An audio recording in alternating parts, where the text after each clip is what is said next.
I went to the wrong wedding and found the love of my life. I was supposed to be at the Riverside Hotel at 2 p.m. for my college roommate's wedding. Instead, I walked into the Grand Ashford Estate at 2 p.m. because my GPS had other plans and I wasn't paying attention. The venues were both hosting weddings that Saturday, both had receptions in ballrooms with similar names, and both had guests arriving around the same time. I realized my mistake approximately 15 seconds after I sat down. The program in my hand said, "Celebrating the Union of Victoria and James." My college roommate's name was Nathan, and he was marrying someone named Allison. I looked around the room, not recognizing a single face. The smart thing would have been to stand up immediately, apologize quietly, and leave. Instead, I froze. An older woman in a lavender dress sat down next to me and smiled. "Bride's side or groom's side?" she asked. My mouth opened. Nothing came out. Then somehow I heard myself say, "Groom's side, old friend from work." The lie came out so smoothly I almost believed it myself. Why did I lie? I still don't know. Maybe because standing up and admitting I was at the wrong wedding felt more embarrassing than just sitting through a ceremony for strangers. Maybe because the woman seemed so happy to have someone to talk to. Maybe because I'm an idiot. "How wonderful," she said. "James is such a dear boy. I'm Victoria's Aunt Patricia. I don't think we've met. I'm Derek. I worked with James a few years back. We lost touch, but I was so happy to get the invitation." The lies were multiplying. Patricia launched into a story about how Victoria and James had met at a charity gala, and I nodded along like I cared, all while planning my exit strategy. I'd wait until the ceremony started, then slip out during the vows when everyone was focused on the couple. Simple, clean, no one would notice. Then she walked in, the woman who would ruin my entire plan and, eventually, my entire life, in the best possible way. She was late, clearly flustered, wearing a blue dress that looked hastily chosen. Her dark hair was pulled back in a way that suggested she'd done it in the car. She scanned the room frantically, looking for an open seat, and her eyes landed on the empty chair on the other side of me. She hurried over and sat down just as the music started. "Thank you," she whispered. "This day has been a disaster." I nodded, trying to look sympathetic while also trying to figure out if she was actually supposed to be at this wedding, or if she was another lost soul like me. Patricia leaned forward and smiled at her. "Hello, dear. I'm Patricia, Victoria's aunt. Are you with the bride or groom?" The woman's eyes went wide for just a fraction of a second. "Groom's side, old friend." The exact same lie I'd told. Patricia beamed. "How lovely. This is Derek. He also knows James from work." The woman looked at me. I looked at her. We both knew. We were both at the wrong wedding. The ceremony began, and we sat there in mutual silent panic. I could see her gripping the program so tightly it was wrinkling. Her leg bounced nervously. Every few seconds she'd glance toward the exit, then back at the couple at the altar, then at me. I was doing the same thing. We were trapped. Getting up now would draw attention. Patricia would ask questions. People would turn and look. It felt easier to just sit through it and leave during the reception when things got chaotic. Except the ceremony was beautiful. Despite being for two complete strangers, despite the absurdity of the situation, it was genuinely moving. Victoria cried during her vows. James's voice cracked when he said, "I do." The officiant told a story about love being found in unexpected places, and the woman next to me let out a small, almost silent laugh. I glanced at her, and she was shaking her head, her hand covering her mouth. After the ceremony, everyone stood and started moving toward the cocktail hour in an adjacent room. The woman grabbed my arm. "We need to leave. Right now." "Agreed. Let's just—" Patricia appeared beside us. "You two should come take photos with the wedding party. James would love to see his old friends." "Oh, we couldn't possibly intrude," the woman said quickly. "Nonsense. Come along." Patricia started herding us toward where the wedding party was gathering, and we found ourselves being pushed into a group of about 30 people all lining up for photos. The photographer was organizing everyone by relationship to the couple. "Okay, bride's college friends over here, groom's work colleagues here, family in the middle." The woman and I exchanged panicked looks. We ended up standing in the back row of a large group photo, both of us trying to look natural while internally screaming.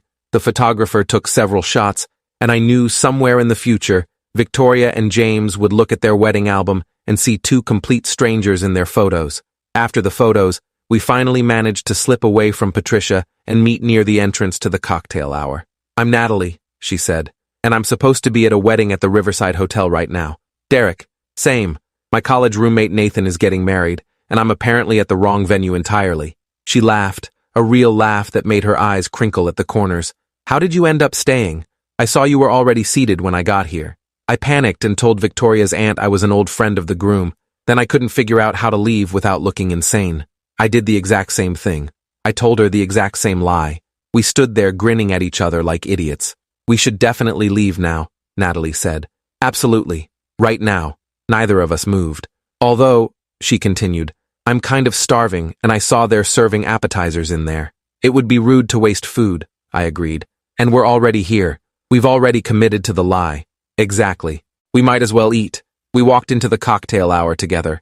The past appetizers were incredible. Shrimp cocktail, bacon-wrapped dates, tiny beef Wellingtons that melted in your mouth. Natalie and I stationed ourselves near the bar and created an elaborate game of trying to blend in while avoiding anyone who might ask detailed questions about our relationship with James. There's Patricia at 3 o'clock, Natalie whispered. Abort. Move to the appetizer table. We relocated smoothly. A man in a gray suit approached us. Hey, how do you know the couple? Groom's side, old work friends, I said automatically. Oh, nice. Which company? My mind went blank. Natalie jumped in. The consulting firm downtown. We all worked together on the Morrison account. I had no idea if that made sense, but the man nodded and launched into a story about his own consulting days. We escaped after 5 minutes. The Morrison account? I asked. First thing that came to mind. Are you always this bad under pressure? Are you always this good at lying?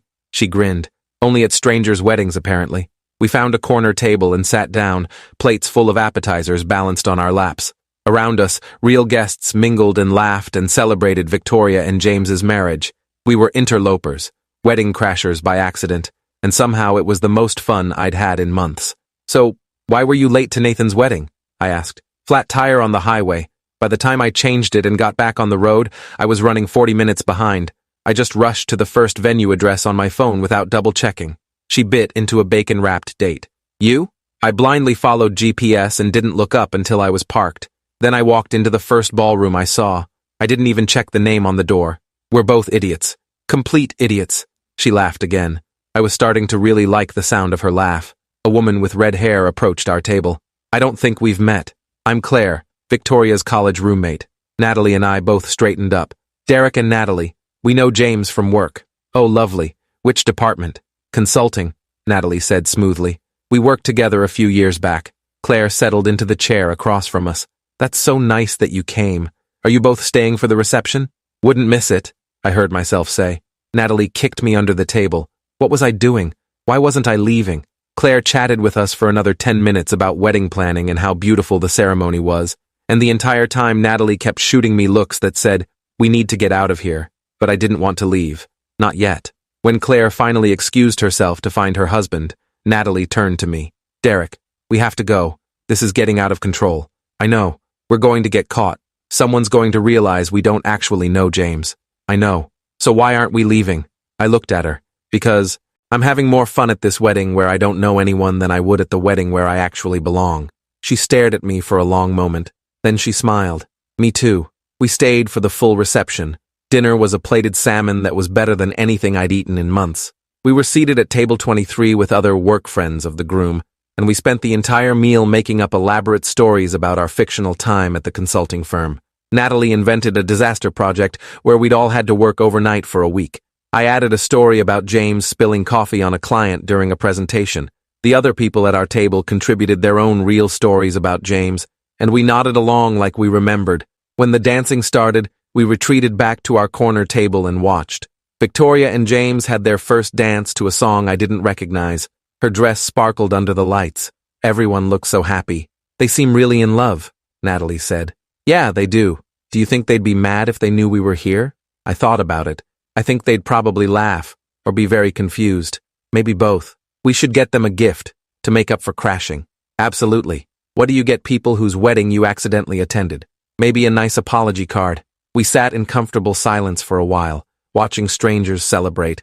The DJ played upbeat music and people crowded the dance floor. Patricia danced past us with a man who was presumably her husband, and she waved enthusiastically. We waved back. This is insane, Natalie said. Completely insane.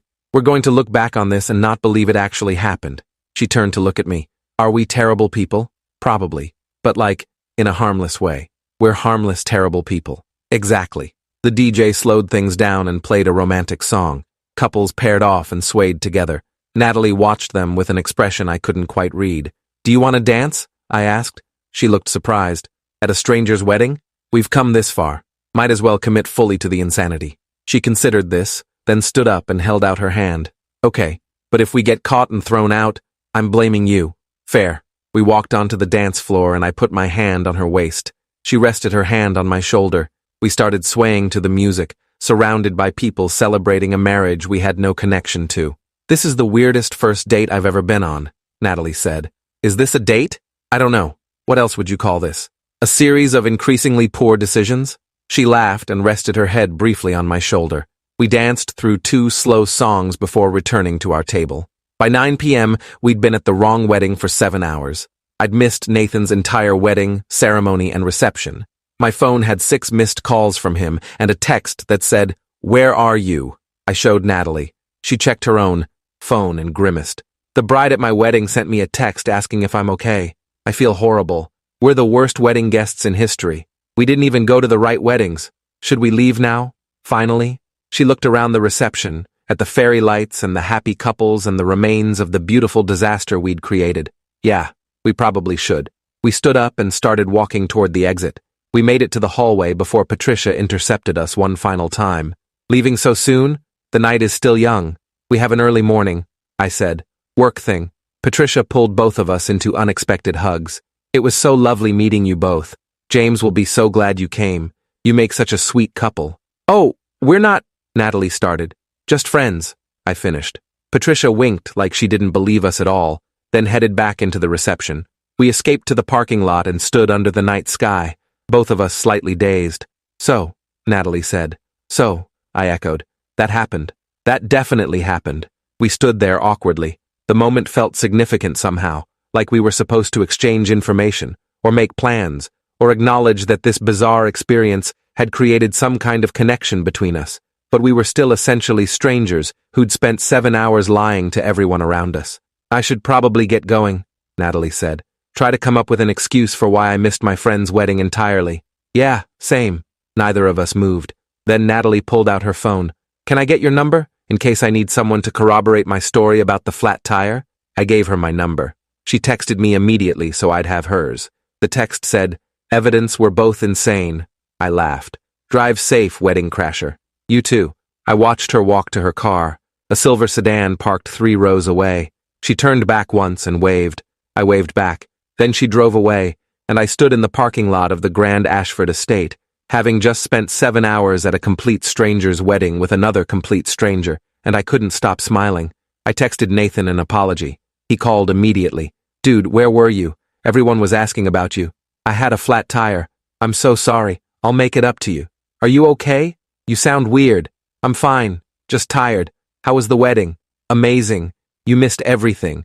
The ceremony was beautiful and the reception was incredible and—" He kept talking, but I was only half listening. I was thinking about Natalie's laugh, about dancing at a stranger's wedding, about the insane series of decisions that had led to the best night I'd had in years. When I got home, I had a text from an unknown number. "Did you survive Nathan's wrath?" I saved Natalie's contact and responded, "Barely. You?" "I told my friend I had a family emergency. I'm going to hell. We're both going to hell. At least we'll know someone there." We texted back and forth for an hour, then 2 hours. At midnight, she sent, "This is crazy, but I had more fun at the wrong wedding than I probably would have had at the right one. Same. We should probably never speak of this again. Probably. But maybe we could get coffee sometime? At a place we're actually supposed to be?" I stared at the text for a long moment. Yes. Definitely yes. We met for coffee the next Saturday, then dinner the week after that, then a movie. Then somehow we were spending every weekend together, and she was meeting my friends and I was meeting hers, and Nathan found out I'd missed his wedding because I accidentally went to someone else's, and he thought it was the funniest thing he'd ever heard. 3 months after the wrong wedding, Natalie told me she'd tracked down Victoria and James on social media. I found their registry and sent them a gift, a nice set of wine glasses with an anonymous note apologizing for crashing their wedding. Did they respond? Victoria messaged me asking how we got their information and what we meant by crashing. I had to explain the whole story. What did she say?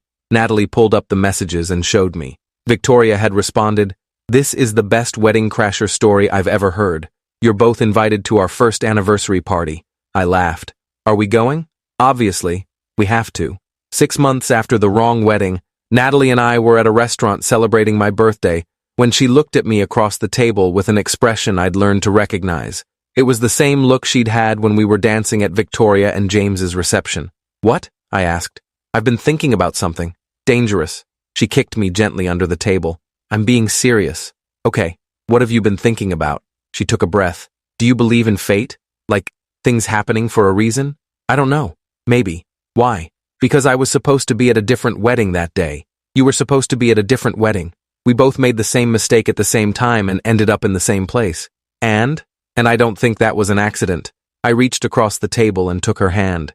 You think the universe wanted us to crash a stranger's wedding together? I think the universe wanted us to meet, and it had to get creative because we're both apparently too oblivious to meet the normal way. I squeezed her hand. So you're saying our relationship is built on a foundation of lies and wedding crashing? I'm saying our relationship is built on being in the right place at the wrong time. I can live with that. She smiled, and I remembered the first time I'd seen that smile, when she'd sat down next to me at a wedding where neither of us belonged. 1 year after the wrong wedding, we actually did attend Victoria and James's anniversary party. They greeted us at the door with huge grins. The legendary wedding crashers. Victoria pulled us both into hugs. We've been dying to meet you. Properly. We're so sorry about last year, Natalie said. We didn't mean to. Are you kidding? You made our wedding memorable. Everyone laughed when we told them the story. James grinned. Plus you're in our wedding album, forever immortalized as mysterious guests in the back row. We spent the evening with Victoria and James and their friends, and this time we didn't have to lie about how we knew anyone. We told the story of the wrong wedding over and over, and each time people laughed like it was the most ridiculous thing they'd ever heard, because it was ridiculous. The whole thing was absurd. At the end of the night, Victoria pulled me aside. Can I tell you something? Sure. The day of our wedding I was so nervous. I kept thinking about what if I was making a mistake, what if this wasn't right, what if I was supposed to be somewhere else. She looked across the room at James, who was laughing at something Natalie said. But then I saw all these people who came to celebrate with us, even 2 strangers who accidentally wandered in, and I realized that was a sign. Love isn't about being in the perfect place at the perfect time. It's about making any place the right place because you're there together. I followed her gaze to Natalie, who caught me looking and smiled. Yeah, I said, I think you're right. 2 years after the wrong wedding, I asked Natalie to marry me. We were at the Grand Ashford estate, standing in the parking lot where we'd said goodbye that first night. You're proposing in a parking lot? She asked, laughing and crying at the same time. I'm proposing at the place where we met. Technically, we met inside. We became real outside. This is where we stopped being wedding crashers and started being something else. She kissed me. Yes, obviously yes. But our wedding better not be at the Riverside Hotel or I swear, don't worry. I've triple-checked the venue. We got married the next spring. Nathan was my best man, and he spent the entire ceremony grinning because he'd gotten over me missing his wedding after I explained I'd been busy meeting my future wife. Victoria and James came as guests, and they brought our photo from their wedding album.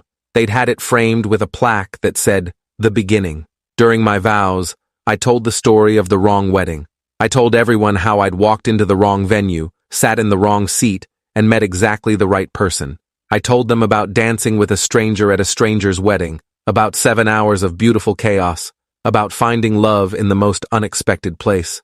Natalie cried during her own vows. She talked about fate and wrong turns, and how sometimes the best things happen when your GPS fails, and you're running late, and you panic and make terrible decisions that turn out to be the best decision you ever made. After the ceremony, at our reception, at our wedding, we danced to the same song that had played at Victoria and James's wedding 2 years earlier. Do you ever think about what would have happened if one of us had left? Natalie asked. If I'd stood up during the ceremony, or you'd run out before sitting down? Every day. And I'm grateful we were both too awkward to make the smart choice. She laughed and rested her head on my shoulder, just like she had that first night. Me too. We danced surrounded by people who actually knew us, who were actually supposed to be there, celebrating a marriage that had started with a mistake and turned into the most right thing in my life. Later, someone asked us how we met. Natalie and I exchanged a look, and together we said, we went to the wrong wedding. Thanks for hanging out till the end. If you want more stories, make sure to subscribe and leave your take below.